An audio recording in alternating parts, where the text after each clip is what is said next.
మన పెట్టుబడి మన పిల్లల భవిష్యత్తు కోసమే కదా. మీ పెట్టుబడికి నమ్మకమైన వేదిక శ్రీ వాసవి ప్రాజెక్ట్స్.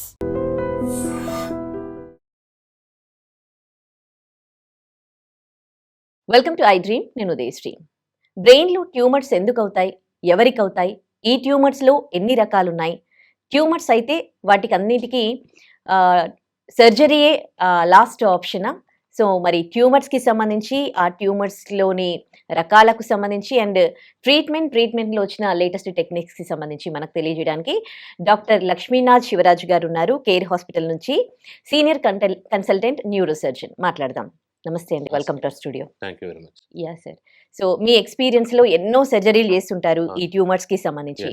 ఈ ట్యూమర్స్ వచ్చిన వాళ్ళ ఏజ్ గ్రూప్ కానీ, అంటే ఎలాంటి వర్క్ చేస్తున్న వాళ్ళలో ఎక్కువగా మీరు చూస్తూ ఉన్నారు, ఏంటి రీజన్స్ ట్యూమర్స్ రావడానికి? చూడండి, ఇప్పుడు ఈ బ్రెయిన్ ట్యూమర్స్ గురించి మనం అన్ని ఏజ్ గ్రూప్లో చూస్తుంటాం. ఇది పర్టికులర్గా ఒక ఏజ్ గ్రూప్కి ఎఫెక్ట్ అవుతుంది అనేది లేదు. చిన్న పిల్లలకు కూడా ఉంటుంది, లెస్ దెన్ 1 year వాళ్ళకు కూడా.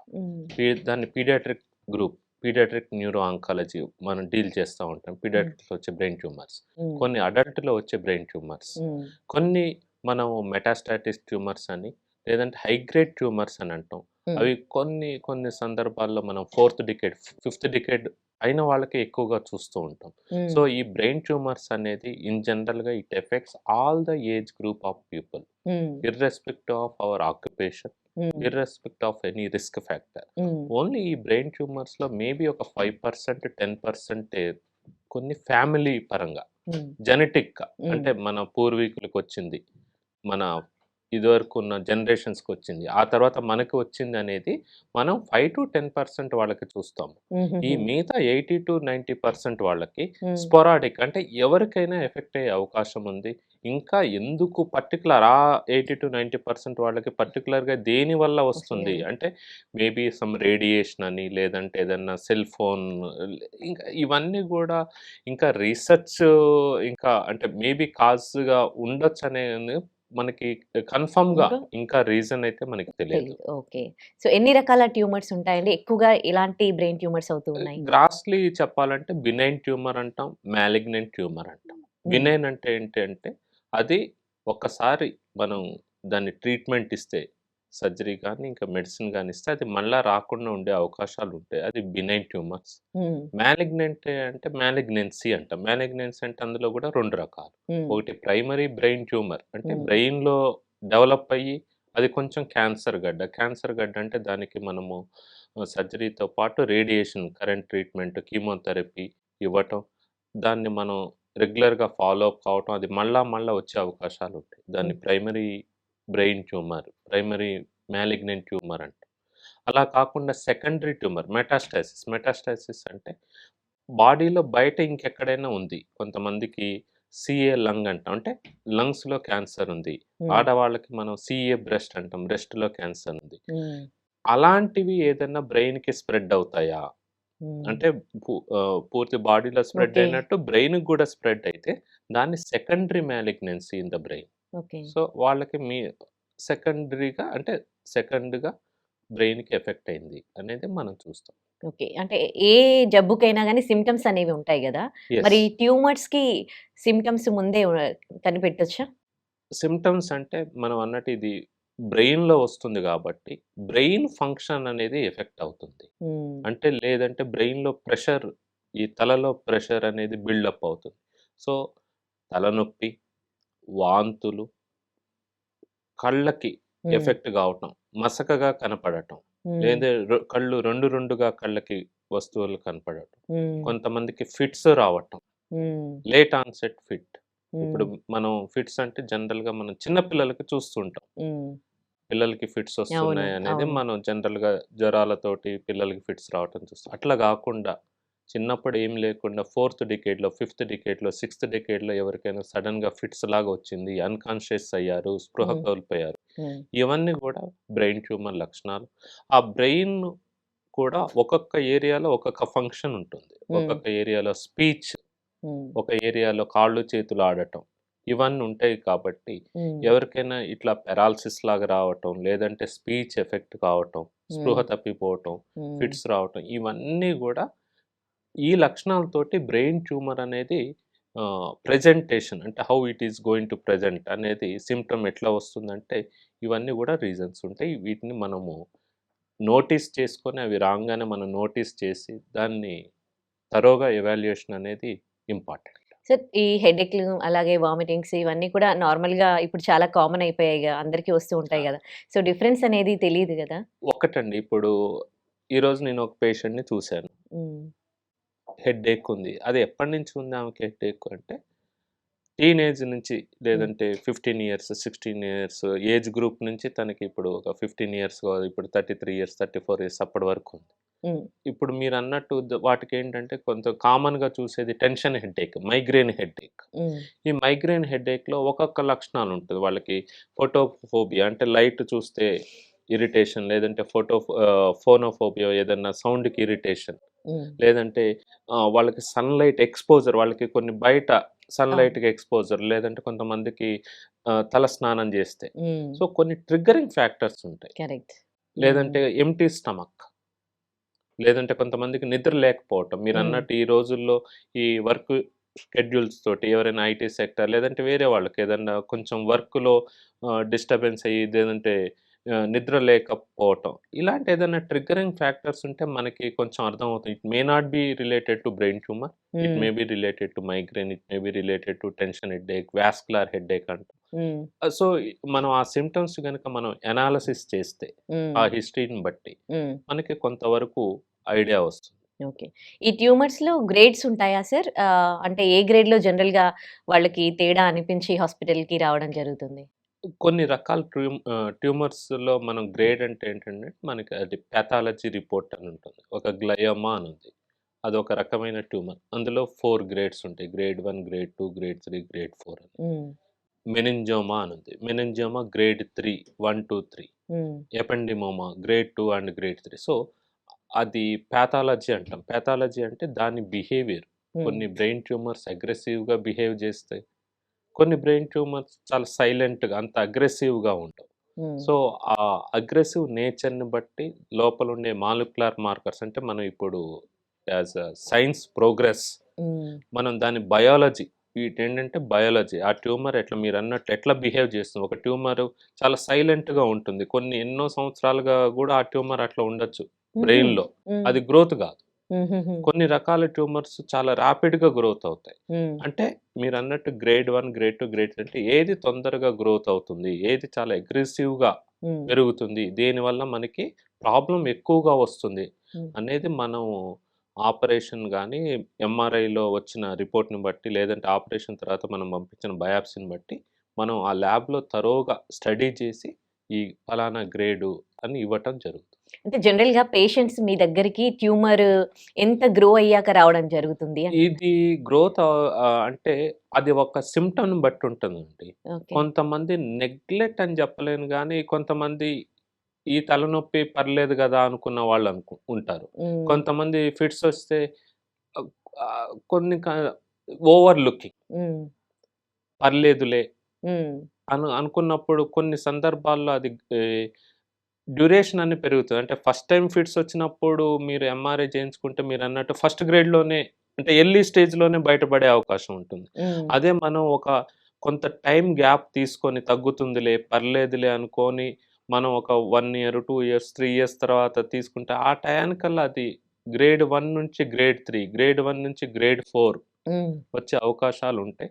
సో, సాధ్యమైనంత వరకు ఎర్లీగా మనం డిటెక్ట్ చేస్తే, చేస్తే ఎర్లీగా హ్మ్. మనం దాన్ని హ్మ్. అనాలిసిస్ చేసి, ఎవాల్యుయేషన్ చేస్తే, హ్మ్. మనం ఎర్లీ స్టేజ్‌లో పికప్ చేయాలి. హ్మ్. ఎర్లీ స్టేజ్‌లో పికప్ చేస్తే గ్రేడ్ 1, గ్రేడ్ 2లోనే హ్మ్. మనకి తెలియటం, అప్పుడు ట్రీట్మెంట్ అనేది చాలా ఎర్లీగా ఇస్తే దాని కాంప్లికేషన్స్ గానీ, సైడ్ ఎఫెక్ట్స్ గానీ అంత హ్మ్. సివియర్ ఎఫెక్ట్స్ లేకుండా హ్మ్. ఉంటుంది. అంటే ఇయర్స్ పాటు గూడా నెగ్లెక్ట్ జేస్తారా? ఒక ట్యూమర్ 1, 2, 3 ఇయర్స్ ఇయర్స్ పెరుగుతోంది. పాటంటే ఇంకా వాళ్ళకి ఆ! They are used to do. ఆ! సమ్ పేషెంట్స్‌కి తలనొప్పి కొంచెం మైల్డ్‌గా ఉండొచ్చు. ఆ! కొంతమందికి ఫిట్స్ అంటే అందరికీ ఫిట్స్‌లో గూడా చాలా రకాలుంటాయి. కొంతమంది చెయ్యి, కాలు కొట్టుకోవటం, డిస్టర్బ్ అయ్యి కింద హ్మ్. పడిపోవటం ఉంటుంది. హ్మ్. కొంతమందికి ఆప్షన్ సీజర్స్ ఉంటాయి. ఆప్షన్ సీజర్స్ అంటే జస్ట్ ఒక ఫ్యూ సెకండ్స్ హ్మ్. They will be like of. Okay. So, అలాంటి వాళ్ళకి ఇది జస్ట్ బ్లాక్అవుట్ అంటాం. ఏది జస్ట్ బ్లాక్అవుట్ కదా! It may B due to hypoglycaemia, it may B due to sodium fluctuation, ఇదేదో బీపీ డౌన్ అయింది, లేదంటే షుగర్ డౌన్ అయింది. దీనివల్ల వచ్చిందని మనం అనుకోని దానికి ట్రీట్మెంట్ తీసుకుంటాం.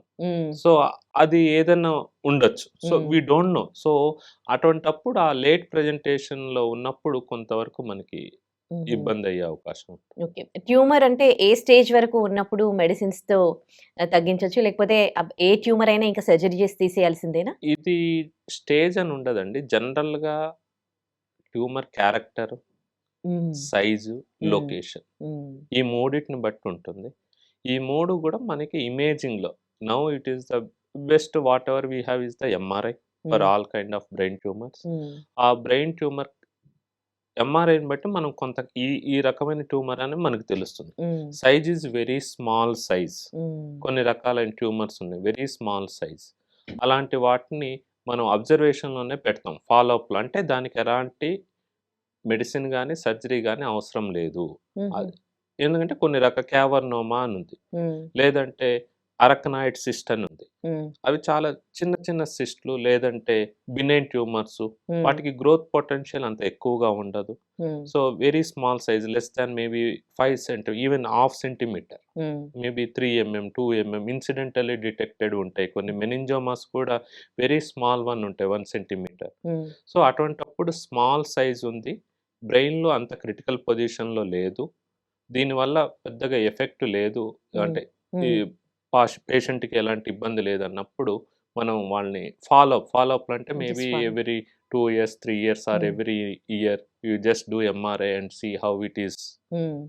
Growing or not. ఆ హ్మ్. గ్రోత్ అనేది మనము ఫాలో అప్ చేస్తా ఉంటాం. హ్మ్. మానిటర్ చేసుకుంటా ఉంటాం. హ్మ్. మెడిసిన్స్ అంటే కొన్ని రకాలమైన ట్యూమర్స్‌కే మెడిసిన్స్ అనేవి యూజ్‌ఫుల్. హ్మ్. జెర్మినోమా అని ఉంది. కొన్ని రకమైన కీమోథెరపీ తోటి, కొన్ని రేడియేషన్ థెరపీ తోటి ఫస్ట్ లైన్ మెయిన్. కొన్ని కొన్ని చిన్న పిల్లల్లో హ్మ్. డైరెక్ట్‌గా వి విల్ గివ్ రేడియేషన్. మీరన్నట్టు ట్రీట్మెంట్ అంటే మెడికల్ ట్రీట్మెంట్ అంటే హై గ్రేడ్ ట్యూమర్స్‌లో కీమోథెరపీ. హ్మ్. ఒకసారి ఆపరేషన్ చేసి మనం బయాప్సీకి పంపించి గ్రేడ్ 4 అని వస్తే, అప్పుడు టిమోజాలమైడ్ అనేది మిగతా సమ్ ఇమ్యునో లేటెస్ట్‌గా వచ్చే ఇమ్యునోథెరపీ హ్మ్. Medicines hmm. అవి గ్రేడ్ 4 స్టేజ్ ట్యూమర్‌లో మెడిసిన్స్ ఇస్తాం. బట్ మెడికల్ మేనేజ్‌మెంట్ అనేది it is adjuvant treatment. Not the mainstay treatment. Hmm. Most of the tumours which ever it requires surgery. Okay. Radiation, chemotherapy అనగానే వాళ్ళు బాగా సఫర్ అవ్వడము, hair fall ఇవన్నీ కూడా ఒకప్పుడు చూసేవాళ్ళం. మళ్ళీ ఇప్పుడు దీనికి సంబంధించి ఏమన్నా ఒక్కటి ఈ రేడియేషన్‌లో అన్ని రంగాల్లో లేటెస్ట్? డెవలప్‌మెంట్ ఉన్నప్పుడు ఇందులో హ్మ్. గూడా ఉంది. హ్మ్. జనరల్‌గా it is a targeted therapy. హ్మ్. సో, టార్గెటెడ్ థెరపీ అంటే ఇప్పుడు మనం ఒక దగ్గర బ్రెయిన్‌లో ఒక పార్ట్‌లో బ్రెయిన్ ట్యూమర్ వచ్చింది. మనం దానికి ఆపరేషన్ చేశాము. బట్ అది రీగ్రోత్ కాకుండా రేడియేషన్ ఇవ్వాలి అనుకున్నప్పుడు హ్మ్. ఇన్ ఆ టైంలో ఏం చేస్తామంటే బ్రెయిన్ మొత్తానికి రేడియేషన్ ఇవ్వకుండా ఆ ఒక్క పార్ట్‌ని హ్మ్. మనం మార్క్ చేసి, ఆ ఒక్క దాన్ని మనం టార్గెట్ చేసి టార్గెటెడ్ రేడియేషన్ థెరపీ. హ్మ్. ఓకే. సో, ఆ ఒక్క దాన్ని ఆ ఏరియాని మనం టార్గెట్ చేయటం వల్ల మీరన్నట్టు జనరలైజ్డ్ వీక్‌నెస్ గానీ, హెయిర్ ఫాల్ గానీ చాలా వరకు లిమిట్‌లో ఉంటుంది.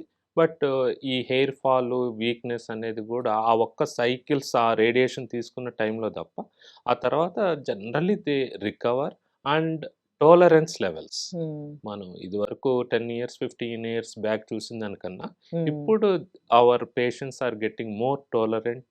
They hmm. Are able to bear that side effects and we can come across that. Hmm. Okay. We can మీరు బేర్ దట్. ఇప్పటివరకు సర్జరీ చేయించుకున్న వాళ్ళకి మళ్ళీ ఫ్యూచర్‌లో ట్యూమర్స్ వచ్చే ఛాన్సెస్ ఏమైనా ఉంటాయా sir? It is depending on the grade and growth అండి. హ్మ్. సో, మనం సాధ్యమైనంత వరకు ఇప్పుడేంటంటే వీ డూ మాక్సిమమ్ ఎక్సిషన్ అంటాం. అంటే సాధ్యమైనంత వరకు we will remove the entire tumour. హ్మ్. అండ్ ఒకవేళ గ్రేడ్ 1 ట్యూమర్, గ్రేడ్ 2 ట్యూమర్స్ ఉంటే జనరల్‌గా రావు. హ్మ్. మోస్ట్‌లీ గ్లయోబ్లాస్టోమా అని ఉంది ఒకటి. హ్మ్. అది గ్రేడ్ 4 ట్యూమర్. హ్మ్. జనరల్‌గా అలాంటి ట్యూమర్స్‌కి over a period of time మళ్ళా రావటం అనేది మనం చూస్తా ఉంటాం. In spite of giving radiation, chemotherapy they are known to get recurrence. Okay. Glioblast so, very high grade tumours. Hmm. వాళ్ళలో మనం ఈ రికరెన్స్ చూస్తున్నాం. It's very unfortunate to have. Okay. ఒకసారి సర్జరీ చేయించుకున్నాక మళ్ళీ వాళ్ళు ఎప్పటి వరకు ఫాలో అప్‌లో ఉంటారు? ఉండాలి యాక్చువల్లీ? జనరల్‌గా ఫాలో అప్ అనేది it is a life long. To be Like, honest. Okay. But depending on the grade of the tumour మనం ప్యాథాలజీకి పంపించిన తర్వాత ఆహ్, ఎలాంటి రకమైన ట్యూమర్ ఉంది దాన్ని బట్టి హ్మ్. డ్యూరేషన్ కొంచెం మార్చొచ్చు. హ్మ్. ఇప్పుడు మెనింజోమా అని ఉంది. ఇట్ హ్మ్. Is not a high grade tumour. It's not a అంటే గ్రేడ్ 1 మెనింజోమా అని ఉంది. దానికి ఎవ్రీ 6 మంత్స్ అవసరం లేదు. హ్మ్. ఫస్ట్ ఒక 1 ఇయర్, తర్వాత ఒక 2 ఇయర్స్, 3 ఇయర్స్ అట్లా మనం చేసుకుంటొచ్చు. హ్మ్. గ్రేడ్ గ్లయోమాలో ఉన్నాయి. గ్రేడ్ 2 గ్లయోమాస్‌కి అంత ఫ్రీక్వెన్స్‌గా అవసరం లేదు. ఎపిడర్మాయిడ్ అని ఉంది. షానోమా అని ఉంది. ఇవన్నీ గ్రేడ్ 1 ట్యూమర్స్. హ్మ్. వాళ్ళకి ఫాలో అప్ అవసరము. But not very frequently. Hmm. అదే హై గ్రేడ్ గ్లయోమాస్ అనుకోండి. హ్మ్. కొంచెం frequent intervals every 6 months, 3 months we hmm. Have to do follow. Okay.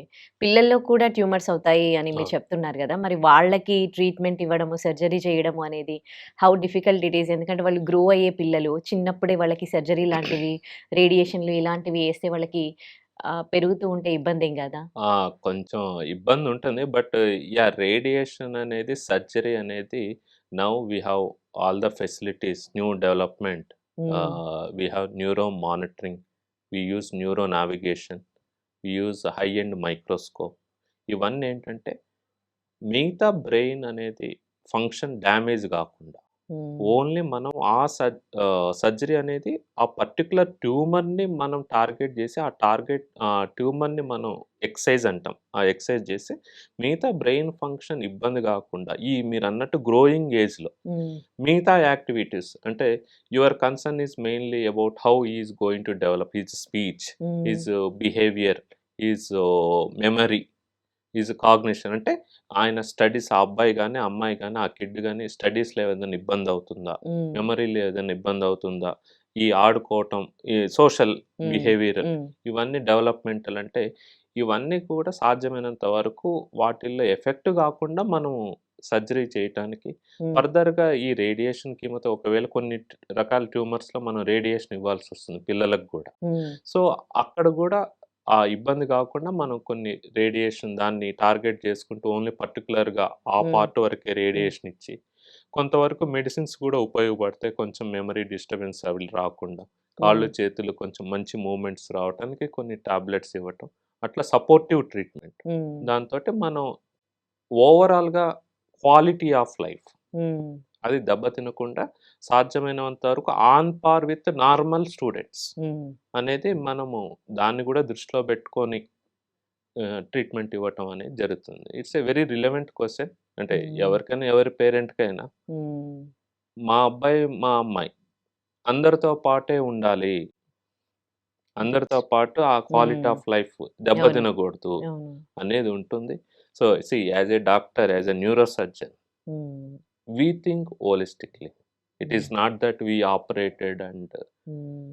Did something అని కాదు. Hmm. Over a period of time ఆ kid గూడా అందరితో పాటే ఉండాలి. On par with other people or his students or hmm. With his siblings hmm. Or with ah, ah, near and dear people, relatives, tips cousins, family అంతా family members తోటి కూడా ఇతను అన్ని యాక్టివిటీస్‌లో చే చురుకుగా ఉండాలి, ఉండాలి. హ్మ్. యాక్టివ్‌గా ఉండాలి హ్మ్. అన్నట్టు మనము దానికి తగ్గట్టు we will give treatment. Okay. Yeah! Most of time I think yeah! We hmm. Success in hmm. That. Okay. ఏదైనా అంతే అన్నిట్లలో మనం 100% success we can't expect. But yeah! At least our intention is to to make make him it yeah! Yeah! Correct. Good in ah! Good quality of life. Yeah!